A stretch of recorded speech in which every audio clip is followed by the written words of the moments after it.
Olá, alunos, sejam todos bem-vindos.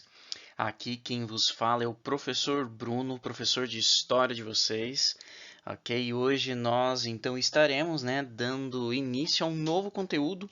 Falaremos um pouquinho sobre a história do nosso Brasil, de maneira específica, a República Velha, ok? Então, fica comigo, nós vamos ter essa videoaula, espero que você goste e vamos que vamos, meu povo. Bom, vou começar então com vocês essa videoaula, contando, ou melhor, lendo para vocês e apresentando então uma das maiores notícias no ano então de 1889. Acompanha comigo então a notícia.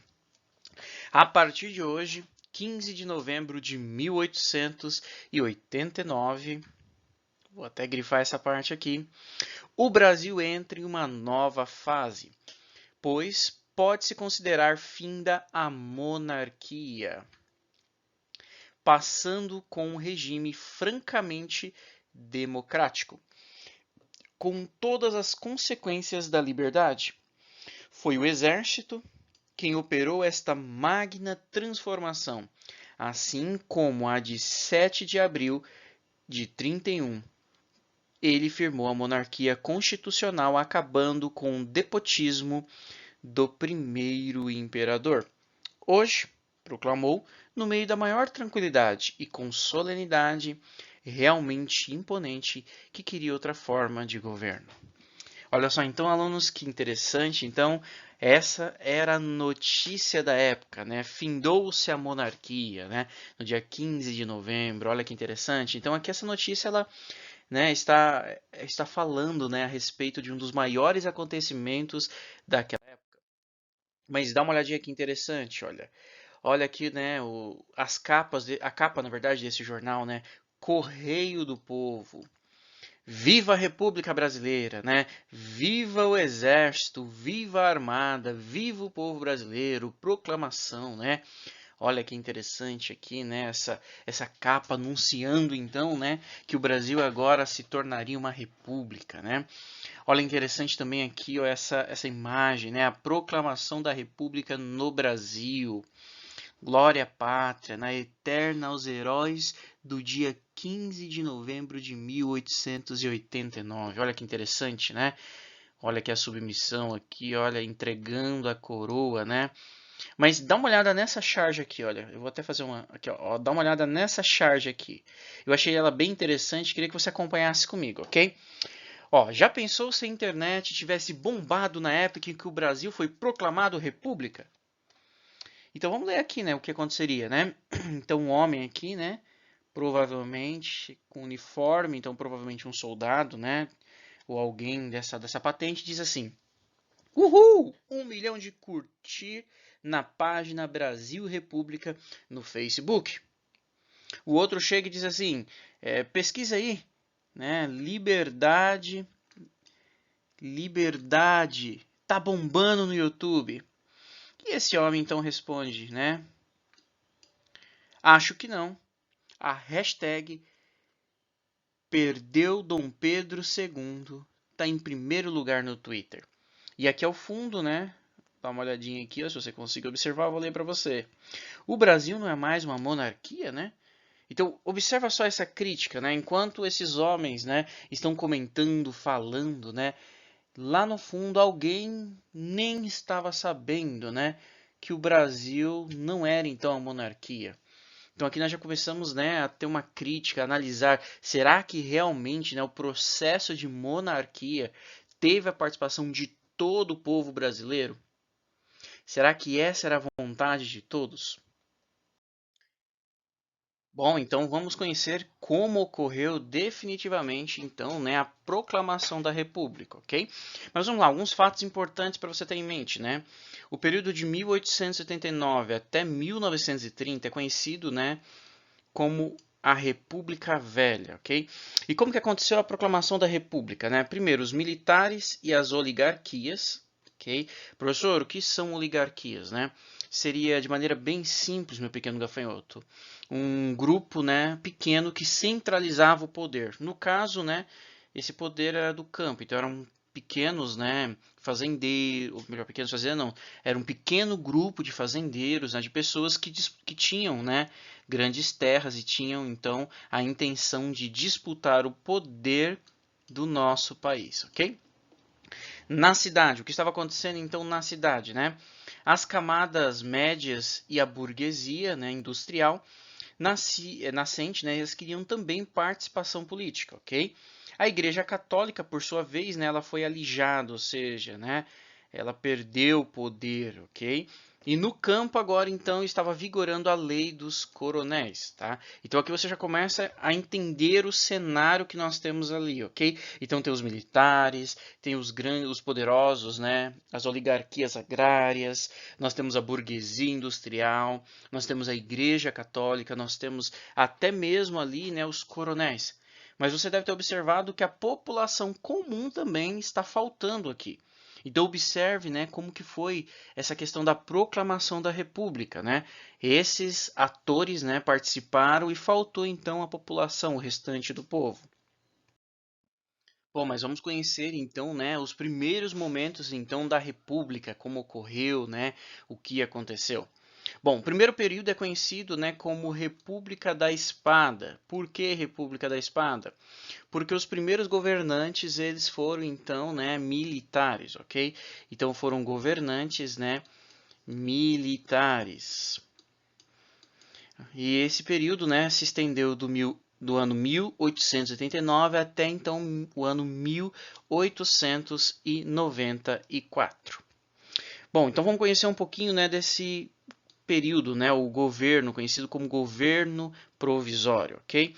Então, esse governo provisório, né, se estendeu até o ano de 1991 e ele tinha na sua base, né, como base de apoio, pessoas que estavam à frente disso, né, os militares, como já mencionamos, os cafeicultores e também os industriais. Então, qual era o objetivo deles, né? Eles queriam consolidar um novo regime e governar até que houvesse eleições. Então observe que quando, né, é rompido com a monarquia, não acontece imediatamente eleições para que as pessoas escolhessem os seus governantes, né? Teve então esse governo provisório. Eles também tinham como intenção, né, aprovar a nova Constituição, então eles queriam uma nova Constituição e se empenhariam então para ter a aprovação disso. Eles também iriam executar diversas reformas políticas e também administrativas, que tudo isso, né, constava então no programa republicano do qual eles estavam seguindo, ok? Então vamos conhecer um pouquinho mais, né, da Constituição, então, do que dizia a Constituição, o que era então essa Constituição. Então, antes de mais nada, né, ela era uma Constituição considerada republicana, federativa e presidencialista. Ela também focava, né, ela tinha como objeto, né, a noção de que haveria três poderes, e ela também tinha na sua letra, né, ela foi escrita com esse objetivo, que houvesse o voto aberto e direto. Mas algumas ressalvas são importantes. Primeiro, né, quem deveria realizar, quem votaria, né, seriam os maiores de 21 anos e apenas homens, ok? Então, quem que não votava? Mendigos não votavam, analfabetos não votavam e religiosos, ok? E até essa prática, né, que os religiosos tinham, né, de, de agariar votos, né, foi conhecido como voto de obediência, ok? E também os praças, né? O que são os praças? São os militares de baixa patente. Então, apenas aqueles que tinham uma alta patente poderiam então decidir o rumo do país. E outro ponto bem interessante é que nessa época também não se falava nem se pensava no voto das mulheres. Então, né, como eu disse, eram apenas homens maiores de 21 anos, analfabetos, não votavam. Então, assim, tinha, né, apenas essas, como colocar, né, tinha várias restrições para que alguém então tivesse essa participação política. Bom, né, essa Constituição ela é considerada, né, como base liberal, porque ela rompia com os velhos privilégios e instituía, né, outros, né? Então vamos lá, né? Por fim, né? O que eles queriam? O fim do voto censitário. No entanto, os analfabetos, né, perdiam o direito ao voto. Então observe, né, que ela tira alguns privilégios na época, né, que apenas um grupo específico, né, detinha o poder, só que agora ela atribui, né, ela coloca outros privilégios, né? No caso aqui, né, quem era analfabeto não teria direito ao voto. E a própria Igreja Católica, ela começa a perder agora o controle sobre os ritos da vida, né? E da morte. Então ela deixa agora de ter todo aquele poder que ela tinha antes. Se você observar essa charge que foi colocada aqui, olha, observe que aqui, ó, eles estão, ó, preparando, né, a Constituição, né? Unidade federativa, então aqui tem as características. E aqui ao fundo, ó, você tem a maior parte da população, que diz assim, né? O que não precisamos mais ir à igreja para casar? O que isso significa, né? Então, ou seja, a população comum, a população, né, a maior parte da população brasileira, ela não tinha, né, os estudos, eles eram, no caso, né, analfabetos, eles não tinham o estudo completo, né? Então, a maior parte da população naquela época ficaria, então, de fora da participação política, sendo que, como eu disse para vocês, né, uma outra parte menor iria então tomar conta dessa parte. Então, né, fica aqui o questionamento, né? Será que realmente essa Constituição foi uma Constituição integrativa, integrou todos realmente? Olha outro ponto interessante aqui, né? Os positivistas, né? Os positivistas, eles tiveram um grande papel no estabelecimento da república e até a nossa bandeira, né, se remete a essa filosofia, né? O que está escrito lá no meio da bandeira do Brasil, né? Ordem e progresso, né? O amor por princípio, olha que interessante o lema, ó.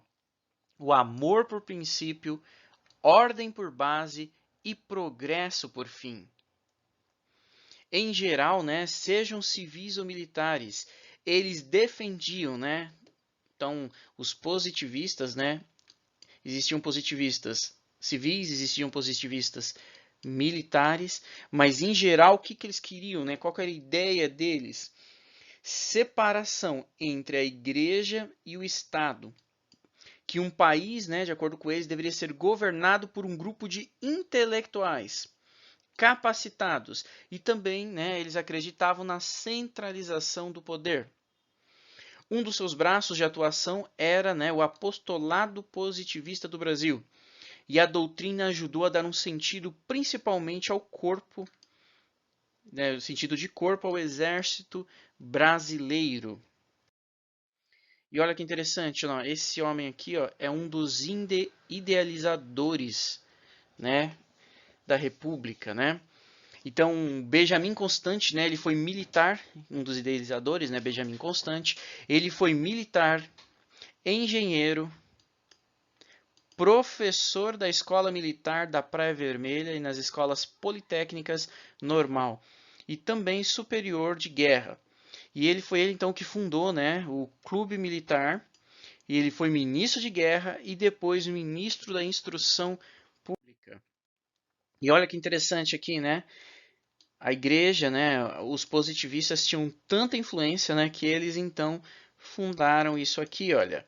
A sede da Igreja Positivista do Rio de Janeiro. Isso aqui é uma igreja, ok? Uma igreja positivista.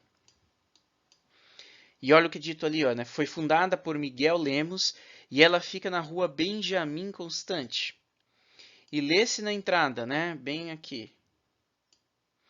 Os vivos estão cada vez mais governados necessariamente pelos mortos, né? Olha que interessante essa frase, né? Algo para nós refletirmos.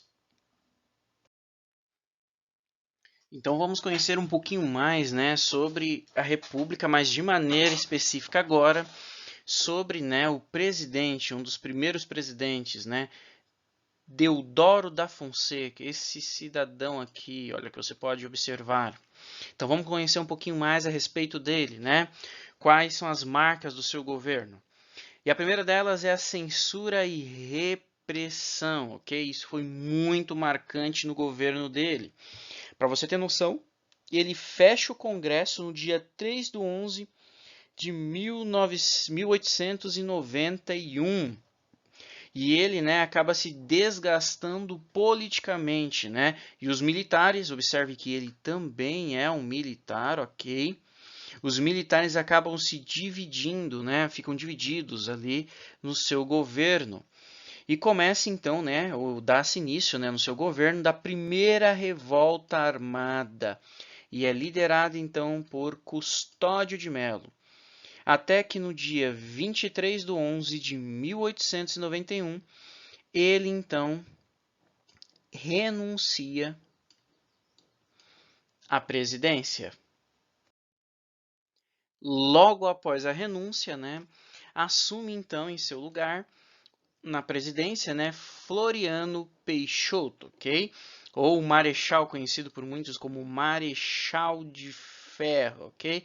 Esse cidadão aqui, tá? Então vamos conhecer um pouquinho mais, né, sobre a história dele, né, como foi o seu governo. A primeira coisa que ele faz, né, é a reabertura do Congresso, que havia sido fechado. E ele suspende agora, né, o estado de sítio.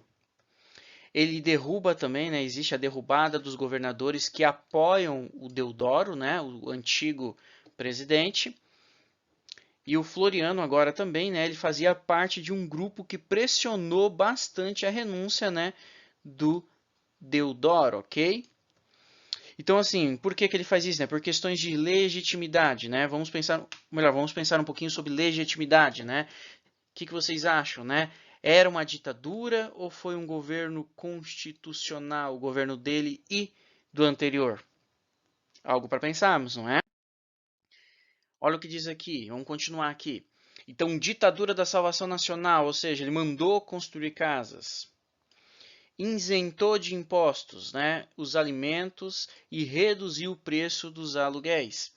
Forneceu empréstimos à indústria, taxas alfandegárias protecionistas, promoveu a reforma bancária.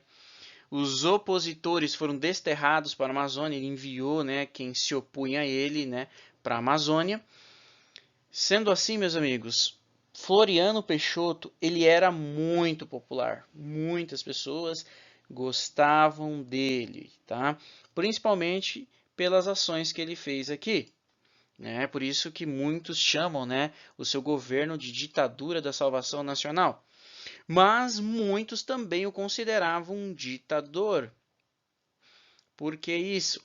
Pois ele assumir em desacordo com a Constituição, ou seja, a Constituição que havia sido feita, que muitas pessoas tinham trabalhado para construir, ele simplesmente desobedece ele. E com ele, então, né, é conhecido esse período, né, com ele inicia-se o culto às personagens, os personagens, né, políticos do Brasil que até hoje impera na nossa sociedade. Muito bem, vamos conhecer um pouquinho mais, né, sobre a presidência do Floriano Peixoto, né? Como eu disse, ele era muito amado por alguns, só que ele enfrentou diversos problemas no seu governo, né? Um deles está aqui já na sua tela, né, que foi a reforma armada. O que é isso? Generais, então, exigem que ele cumpra, o Floriano, cumpra o que está escrito na Constituição. E ele, por sua vez, faz o quê? Ele manda prender esses homens. E os líderes, então, né? No caso, os dois principais é o Melo e Saldanha da Gama. Então, ele manda prender esses homens, ok? Outra revolta que ele também tem que enfrentar no seu governo, conhecida como Revolução Federalista. Aconteceu lá no Rio Grande do Sul, né, conhecidos, né, os pica-pais, né, os positivistas, versus, né, os maragatos, que são os federalistas. E começou, né, essa revolta começou com uma insurgência contra o presidente. No caso da província, né, o Brasil era dividido em algumas províncias, né, e a província de lá, quem governava, né, era o Júlio Castilhos. E se desdobrou até o ponto de virar uma guerra civil, com a adesão dos revoltosos da Armada e mesmo o Uruguai. Olha só, né, o Uruguai também entrou nessa briga, entrou também nessa guerra. Terminando então, né, aquele período conturbado da história conhecida, né, como República da Espada, No Brasil, então, dá-se início a uma nova república, novo governo, né? Conhecido, então, como governo Café com Leite. Ele vai do ano 1894 até o ano de 1930. Então, vamos agora conhecer algumas características deste governo. Tendo, então, como presidente, né, o Prudente de Moraes, que foi o primeiro presidente civil da República. Lembre-se, como já falamos, né, nos demais slides, né, os anteriores todos foram presidentes militares. Agora nós temos então o primeiro presidente civil do nosso país, que foi eleito por voto direto. E esse presidente, né, eleito pelo voto direto, né, nós vamos ver o que marcou o seu governo. Mas já adianto para vocês que ele enfrentou muito, mas muito mesmo, muita oposição dos florianistas. Então, o que acontece? Ele herdou uma crise econômica muito grande, né, e ela é chamada de encilhamento. Né? O que é encilhamento? Vou explicar para vocês aqui de maneira bem simples e coloquei na tela também para você visualizar. Então, o que acontece? Faltava papel moeda na economia. Então, qual que era a ideia do encilhamento, né? O presidente, né, ele queria, o presidente anterior, né, ele queria incentivar a industrialização, ok? Então, ele queria que as indústrias, né, prosperassem, né? Esse era um dos planos de governo dele. Só que para isso ele precisava de dinheiro, né? E o dinheiro antigamente estava atrelado ao ouro. Então, assim, cada nota que era emitida, ela estava agora então atrelada ao ouro. Ou seja, cada R$ 1, né, vamos colocar aqui, né, se fosse hoje nessa época, cada R$ 1 emitido, nós teríamos que ter também R$ 1 em ouro. Lembrando que era o dólar, então, que era a moeda base da época. Dessa forma, né, como eu mencionei para vocês, faltava então o tal do papel moeda para pagamento tanto de salários, para a realização de um maior número de empréstimos. E tudo isso, né, a fim de incentivar, como mencionei, né, o desenvolvimento industrial. Sendo assim, o governo então teve uma ideia geniosa. Nós vamos começar a emitir um papel moeda, mesmo sem ter então, né, a garantia em ouro. E eles fizeram isso de maneira excessiva, né, emitindo moedas sem lastro, sem uma reserva de riqueza, e isso acabou gerando então uma estrondosa onda inflacionária, ok? Então, quando esse presidente, né, o presidente Prudente de Moraes assume, havia essa política, havia essa estratégia. E ele então resolve abandonar isso, ele resolve deixar de lado, né, esse tipo de política. Ele enfrentou também questões territoriais, né, com a Argentina, com a França, com a Inglaterra, e ele então optou, né, em vez de guerra, ele optou pela diplomacia. E o eleito para ajudar nisso foi o Barão do Rio Branco. Ele restabeleceu também relações diplomáticas com Portugal. Ele assinou também o Tratado de Amizade, né, de Comércio e Navegação com o Japão. Isso tudo, né, em 1895.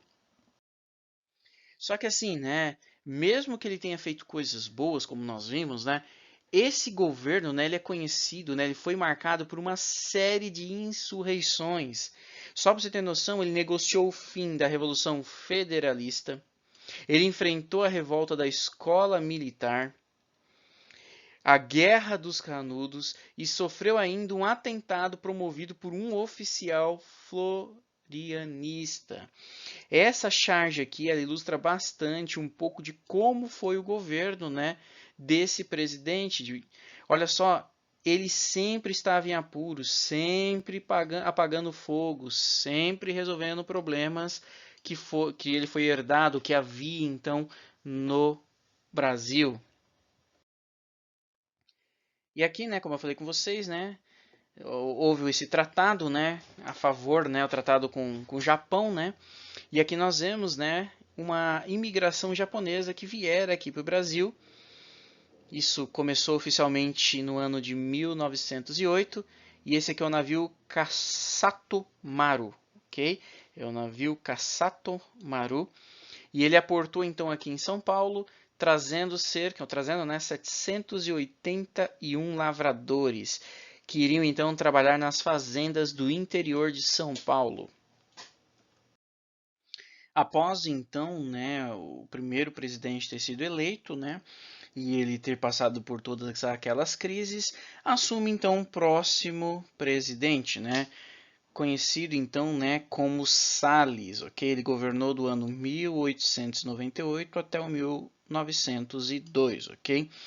A sua política, né, ou ele pelo menos dá início a essa política, é conhecida então, né, como a política propriamente dita do café com leite. Apenas, né, para você entender, né, a política do café com leite é porque São Paulo era um grande produtor, né, de café. Então, São Paulo era um grande produtor de café e Minas Gerais era então um grande produtor de leite. E eram as duas oligarquias, né, eram os dois estados com maior influência então na política.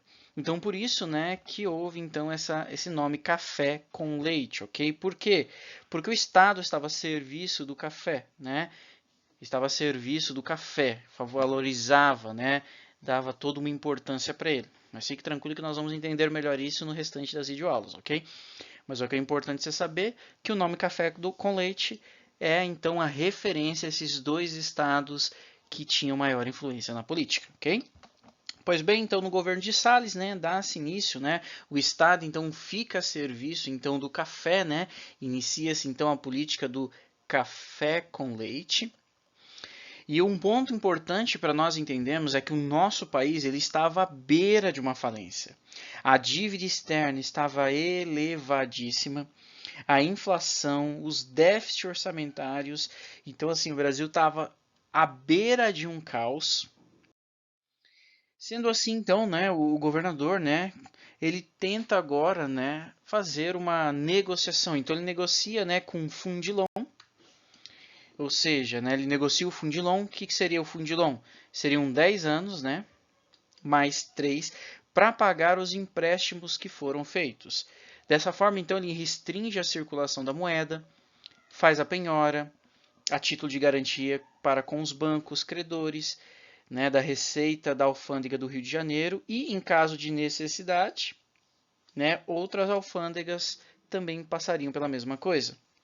Ele reduz então as despesas, e como que ele faz isso, né, reduzindo as despesas, parando então as obras públicas e arrochando os salários dos funcionários públicos, civis e militares, e criando também novos impostos.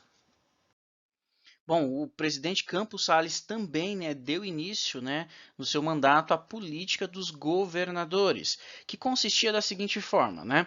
Ele, então, o presidente, ele apoiava os governadores estaduais, né, e os aliados deles, que por sua vez, né, uma espécie de uma troca, garantiu então que os candidatos oficiais do presidente, né, do governo, fossem eleitos. Para isso, o que se instaurou ali, né? Se instaurou a Comissão de Verificação de Poderes, ou conhecida como Degola. Como que funcionava? De maneira bem simples.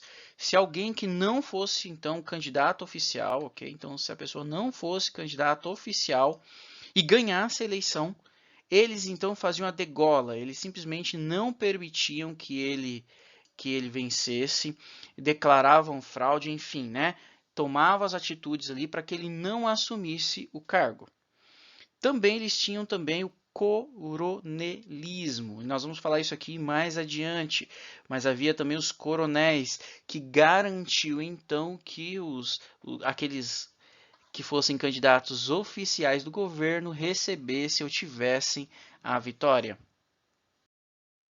Aqui você tem, né, uma imagem bem, né, ilustrativa, né, de como acontecia o voto de cabresto. Então era bem simples, né? Então tinha o senhor, né, o conhecido como coronel, e ele tinha as pessoas, né, que trabalhavam, que viviam, né, ali em volta dele, ou viviam, ou trabalhavam para ele, né? E essas pessoas então eram induzidas, tá vendo aqui, ó, induzidas a dar o seu voto a quem o coronel então escolhesse. Geralmente, né, o coronel escolhia aqueles candidatos, né, que iriam o favorecer e, em muitos casos, que favoreceriam o governo ou alguma oligarquia. E esse então conhecido voto de cabresto, né, era um mecanismo fundamental que fazia com que houvesse a perpetuação das oligarquias que estavam no poder. Então vamos conhecer um pouquinho mais como que funcionava, né, a estrutura social e como funcionava também o sistema político nessa época, tá? Então aqui, olha, essa imagem aqui vai nos ajudar bastante a entendermos, ok? Então na base nós tínhamos então os trabalhadores rurais, né, que geralmente trabalhavam nas fazendas dos coronéis. Nós tínhamos os agregados, né, que eram famílias e outras pessoas demais. Tínhamos os jagunços. Quem eram os jagunços? Geralmente eram pessoas, né, encarregadas, né, pelo coronel. Então eram, né, pessoas que trabalhavam para o coronel e ajudavam, né, auxiliavam no sistema, auxiliavam o coronel, né, a ter as suas ordens atendidas, suas reivindicações atendidas, né? E eles eram chamados então de jagunços. E nós temos também os coronéis, que eram os donos, né, de grandes propriedades, né, de inúmeras terras, tá bom? Bom, como que funcionava, né? Tinha o patriarquismo e o coronelismo. Então, o coronelismo nós já vimos, né? O coronel, né, tinha os jagunços e esses jagunços, então, eles auxiliavam o coronel para manter a ordem e ele continuar, então, a mandar, né, a exigir desses trabalhadores rurais e suas famílias que eles cumprissem as ordens dele. Tinha também nessa época, né, o controle da terra, como eu falei, pelo coronel, que era chamado de curral eleitoral, ou seja, todos os trabalhadores e agregados, deixa, né, eu ilustrar melhor isso aqui, então todos os agregados, todos os trabalhadores rurais, ok, eles então iriam votar de acordo com aquilo que o coronel indicasse. E não pense você que era uma conversa da qual você podia escolher, ok? Era muito simples, ou você cumpriu o que o coronel mandava, ou então, né, os jagunços provavelmente iriam, né, como fazer um castigo para você, né? Alguns eram mortos, outros eram castigados, enfim, era feito à base da força, ok? E isso, né, essa estrutura que nós temos aqui, ela acabou proporcionando a perpetuação de famílias poderosas, né, no poder, e tudo isso graças, né, à fraude, clientismo e principalmente à violência que era então colocada, né, que era praticada para com as pessoas que estavam bem aqui na base dessa pirâmide social. Bom, alunos, aqui nós finalizamos então a nossa primeira videoaula. Eu espero que você tenha gostado, espero que você tenha entendido. Se tiver alguma dúvida, volta o vídeo, assiste de novo. Se persistir a dúvida, entre em contato comigo, ok? Que juntos nós vamos esclarecer todas elas, ó, certinho? Lembrando, não esqueça de fazer as atividades propostas, não deixe de entregar no prazo certo, tá bom? E meu último pedido é, se você gostou, dá um like, dá um joinha, dá essa força aí para nós, tá bom? Um grande abraço e até a próxima videoaula.